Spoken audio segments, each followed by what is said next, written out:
Bonjour, je suis ici avec Mélanie Blanchou. Tu viens de parler dans la conférence de presse par rapport à la prolongation de le droit d'urgence de Covid-19. Ouais. Et je trouve très intéressant parce que tu as 27 ans et il y a les jeunes qui me manquent un petit peu dans tout ce mouvement. Et c'est très intéressant d'entendre par toi. Ils sont où ces jeunes? Bon, je ne peux pas parler pour tout le monde, mais c'est vrai que peut-être que les jeunes sont... en fait, comme je l'ai dit au moment des questions, que les jeunes sont peut-être... Les jeunes d'une manière générale, je ne peux pas vraiment parler au nom de tout le monde, mais sont peut-être engagés dans une carrière, dans des études, dans une carrière qu'elle soit au tout début ou bien un peu entamée. Et donc ils ont la tête ailleurs quelque part. C'est ça peut-être. Et puis, et pas forcément, on se dit, ouais, peut-être qu'ils... voilà, on est à fond dans ce qu'on appelle la vie active et on ne prend pas le temps de se poser les questions. Quel est l'environnement dans lequel on vit, quelles sont les conditions dans lesquelles on vit et voilà, quelle est la qualité de notre vie et en fait, ouais, justement, ce que je disais, les droits qui sont les droits et libertés qu'on prend pour acquis, il m'a fallu quand même voyager et voir ça dans d'autres pays, voir des mesures plus répressives et tout, pour pouvoir faire la comparaison et me dire c'est vrai que c'est pas des acquis. Et ça peut changer rapidement aussi, ce genre. Aujourd'hui, on a la chance incroyable d'avoir une démocratie constitutionnelle directe en Suisse. Et jusqu'à maintenant. Mais entre parenthèses quand même. Voilà, ça devrait l'être. Elle a été prise en otage. On est d'accord. Tout à fait, ouais. Et donc vraiment, je vais peut-être attendre juste le passage.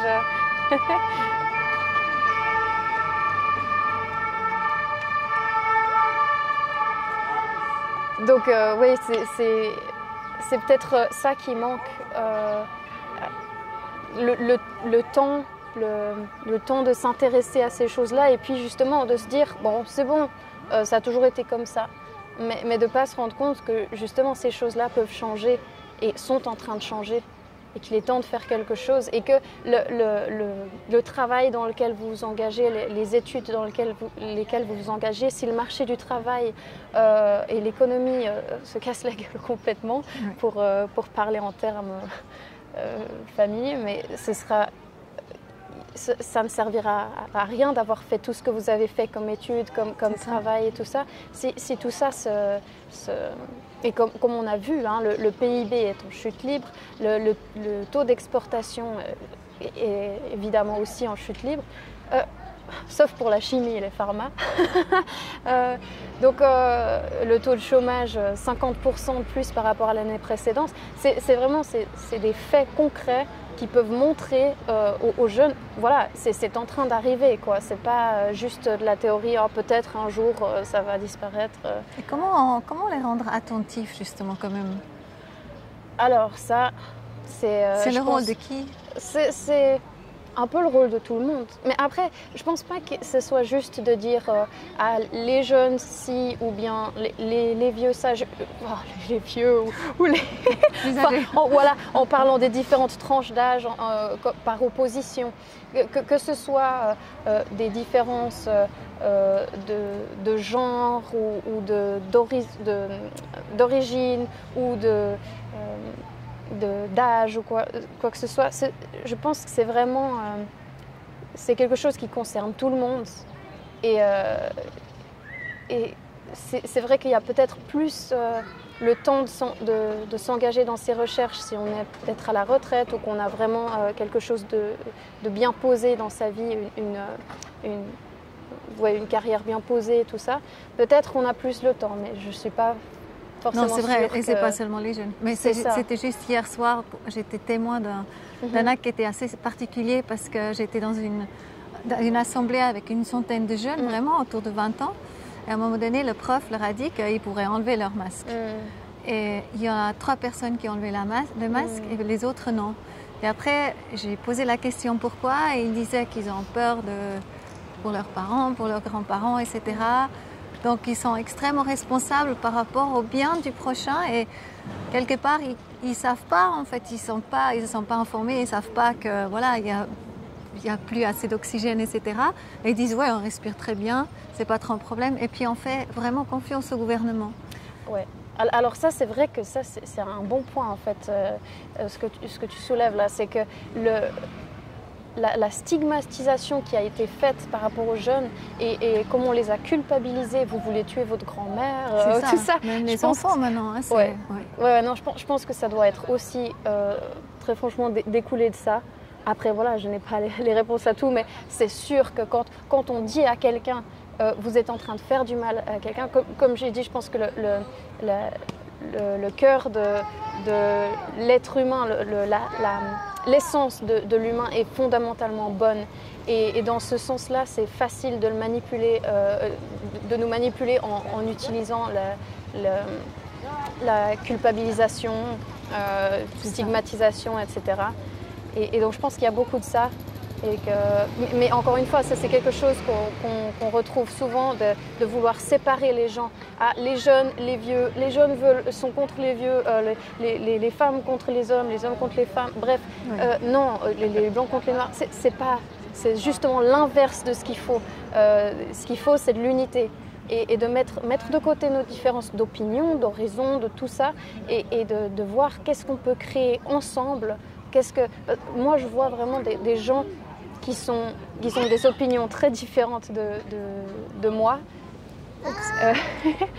mais où on se rassemble pour se battre vraiment pour la même cause, quoi.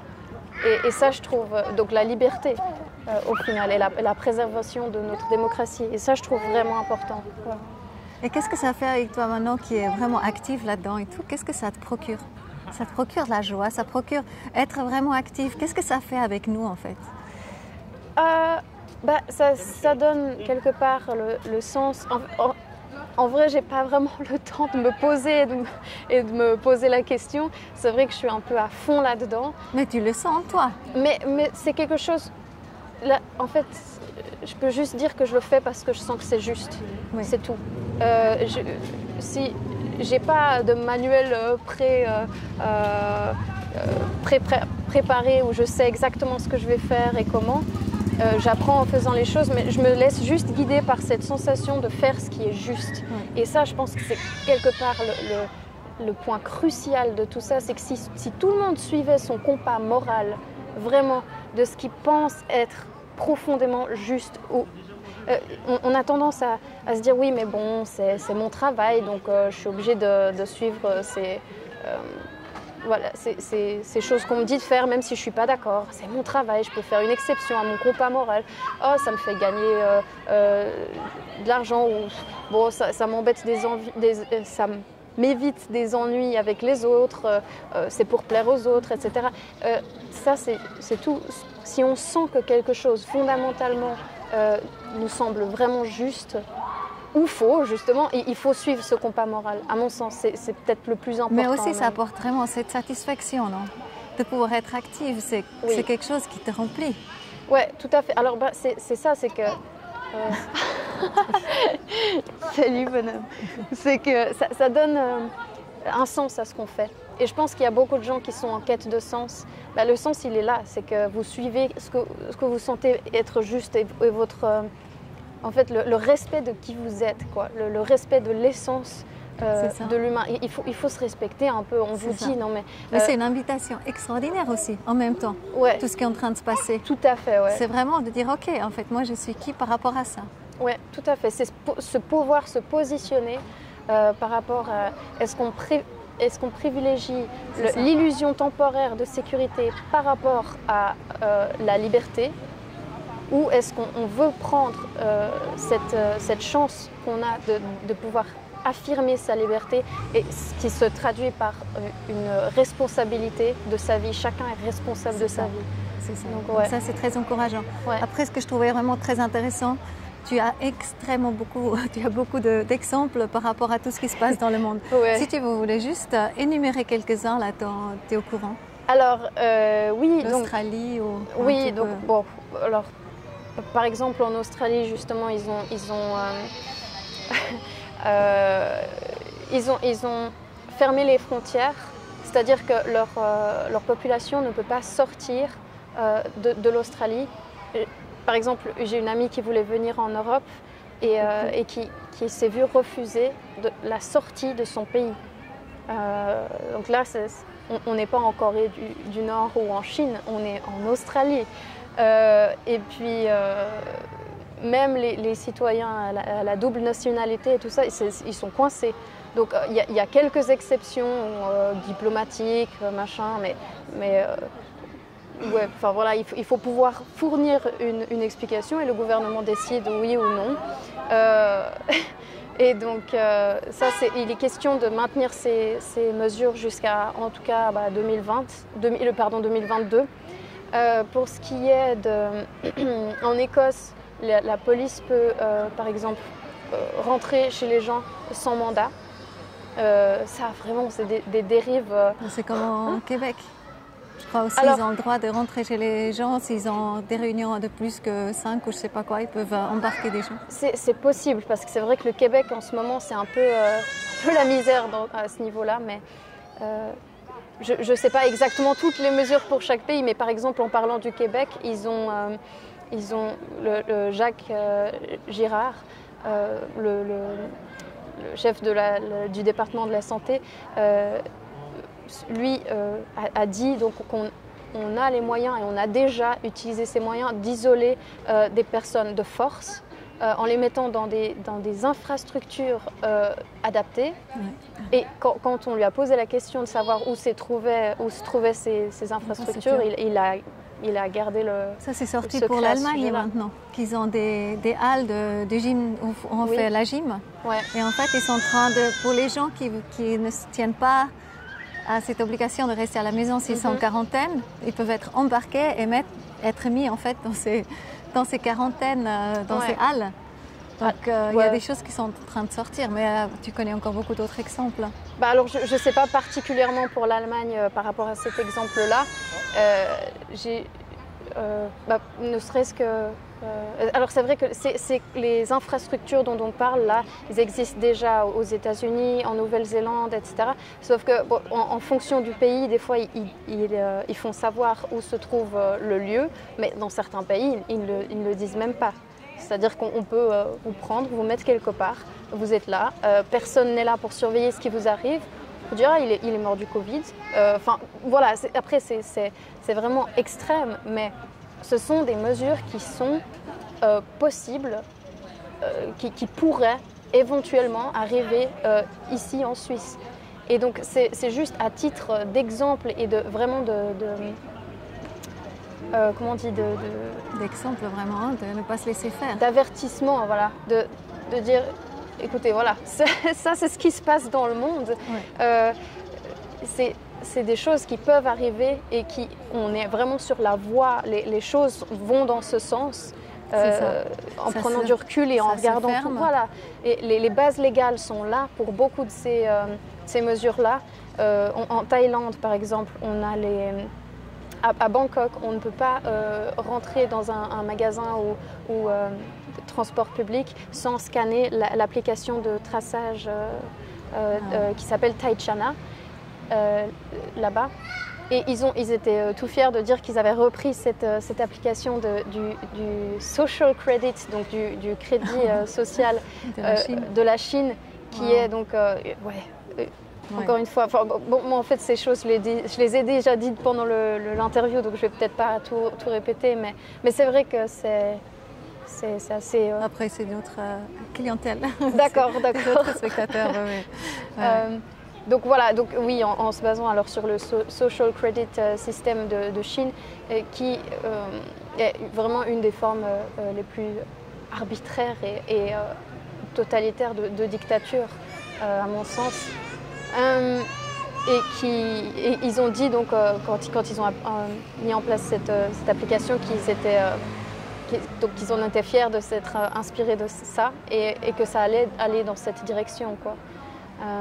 Au Royaume-Uni, ils ont déjà le Covid Pass, pardon, il est question de mettre ce Covid Pass justement où on doit se faire tester tous les 3 jours pour avoir le permis de sortir chez soi. C'est ça. Voilà, donc tout vraiment, ça. Voilà. Ouais. Ok, là on fait une coupure maintenant nette parce que c'est hyper, c'est vraiment anxiogène, c'est ça? Anxiogène, oui. Alors, ouais, c'est anxiogène en fait. Mais réaliste aussi, hein? Oui, c'est ça, c'est que moi je suis pas du tout dans l'optique de vouloir jouer sur les sentiments. Je suis plus, quelque part oui, mais sur des sentiments productifs. On est d'accord. Et maintenant, alors donc justement, en fait ces challenges et ces avertissements, ils nous poussent vraiment à prendre contrôle de nos vies.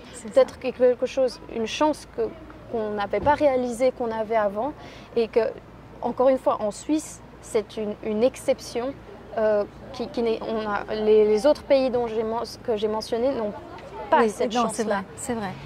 Qu'on avait jusqu'à maintenant et qui est en train de disparaître. Et c'est pour ça, d'où la pertinence de vraiment maintenant se réveiller et dire stop, on veut notre démocratie, on veut notre pouvoir, on veut gouverner pour nous-mêmes. Ça ne veut pas dire ne pas se baser sur les avis d'experts, etc. Mais moi, je serais déjà pour avoir une investigation d'indépendants, d'experts indépendants sur les mesures qu'a pris le Conseil fédéral et leur légitimité scientifique, médicale. Voilà, d'experts indépendants. Donc je précise bien son conflit d'intérêts, indépendants etc. jusqu'à maintenant, je ne les écoute pas, on est bien d'accord. Voilà.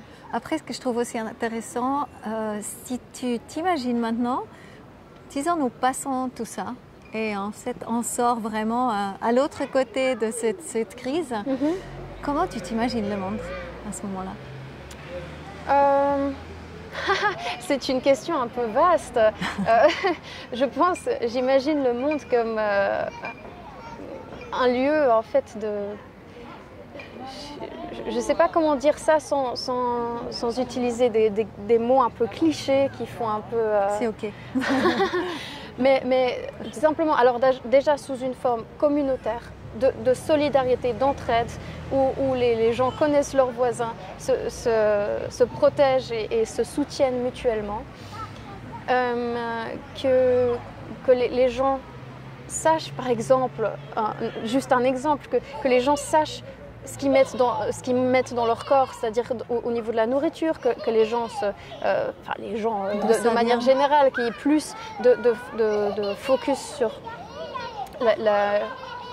l'agriculture qu'on fait soi-même faire pousser sa propre nourriture, ou avec les agriculteurs du coin, Voilà, ou avec les agriculteurs, justement, un réseau vraiment bien soudé. Et puis, c'est fou ça quand même la manière dont de par le monde, hein, dont les paysans, les agriculteurs sont mis de côté comme étant négligeables, alors que c'est eux la base quand même de tout quelque part. Donc oui, alors simplement des communautés organisées. Tu vois comment le travail? Le travail, simplement comme chacun peut créer ses propres business, plus d'initiatives, plus de self-entrepreneuriat. Toutes ces initiatives sont vraiment coupées, on leur coupe l'herbe sous le pied, on les empêche en ce moment de plein de manières différentes, ne serait-ce que par exemple, hein, on dévie un peu du sujet, mais par exemple les normes COPPA qui ont été adoptées pour YouTube, où la censure vraiment qui est présente, qui coupe l'herbe sous le pied de tous les youtubeurs et personnes qui faisaient leur propre business en fait à travers ça. C'est juste un exemple, mais voilà, il y a énormément d'exemples. Rien que ce qui se passe maintenant, qui est-ce qui en souffre? Ce sont les petits commerces, les indépendants, et par contre ceux qui ramassent, il y a eu un transfert énorme de fortune. Et ça, peut-être que je devrais l'ajouter aussi dans les sources que j'ai mises, c'est ce transfert de fortune où les billionnaires ont déjà, comment Oui, on dit en, ils ont en encore français, beaucoup plus. milliardaires sont devenus encore beaucoup plus riches. Et puis tous les pauvres petits, encore bien plus pauvres. voilà, c'est Mais ça. dans ce monde-là, dans 5 ans, justement, c'est... Alors ce serait plus justement l'inverse qui se produit, c'est-à-dire que chacun est... Mais bon, voilà, après, c'est pas à moi de redéfinir le... Non, mais c'est intéressant je donne ma parce que vision chacun a sa oui. propre vision. Ouais. Et moi, je crois que quand quelqu'un le dit, tu vois, ça peut poser une graine, en fait, dans les cœurs. Ouais. Et on peut le comprendre et on peut penser à ça et on crée notre réalité. Oui, c'est vrai. Mais c'est vrai que... Ouais, donc plus une self-gouvernance, mais vraiment généralisée, où chacun prend la responsabilité de faire son propre business, de faire son petit commerce, son entrepreneuriat. Et puis, et puis voilà, quoi, qu'on se soutienne les uns les autres et qu'il n'y ait pas justement cette espèce de séparation entre les gens, où les gens se sentent de plus en plus isolés. Et tout est fait pour, en fait, que chacun se sente isolé, alors que ça il n'y a aucune raison que ce soit comme ça. En tout cas, j'adore cette vision. Et en fait, c'est pour cette vision-là, moi j'ai la même, hein, je pense qu'on est beaucoup à avoir une très similaire, parce que tous les domaines, je pense, doivent être revus et réinventés. Et c'est très juste, parce qu'on aurait pu continuer toujours de la même manière, mais derrière, il y a des trucs qui sont cachés. Et là, en fait, du coup, on peut commencer à amener en fait, ces idées-là. Oui. Et c'est très, très, très, très encourageant, je trouve aussi. Donc, quelque part, ça vaut la peine. On passe cette crise et puis on agit comme on peut, en fait, de notre propre possibilité. Ouais, c'est vrai. Alors, ce qu'il faut faire, c'est carrément redéfinir ce que ça veut dire d'être humain, ce que ça veut dire de la société, d'être en société, ce que ça veut dire la communauté, et puis aussi peut-être des termes que je n'ai pas abordés, mais au niveau, comme Astrid Schuckelberger le disait, notre experte en santé mondiale, incroyable, oh là là, vraiment, c'est une chance de pouvoir... pouvoir... J'ai fait une interview avec elle aussi, incroyable. Donc elle... Qui nous disait qu'il faut quelque part redéfinir la science qui soit basée donc vraiment sur des faits présentés par des personnes qui n'ont pas tous les conflits d'intérêts derrière des industries pharmaceutiques, etc. C'est catastrophique ça.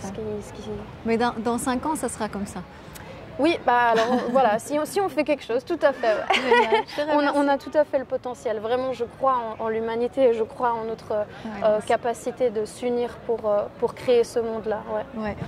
On est beaucoup. Magnifique. Je te remercie pour tout ce que tu fais. Merci à toi.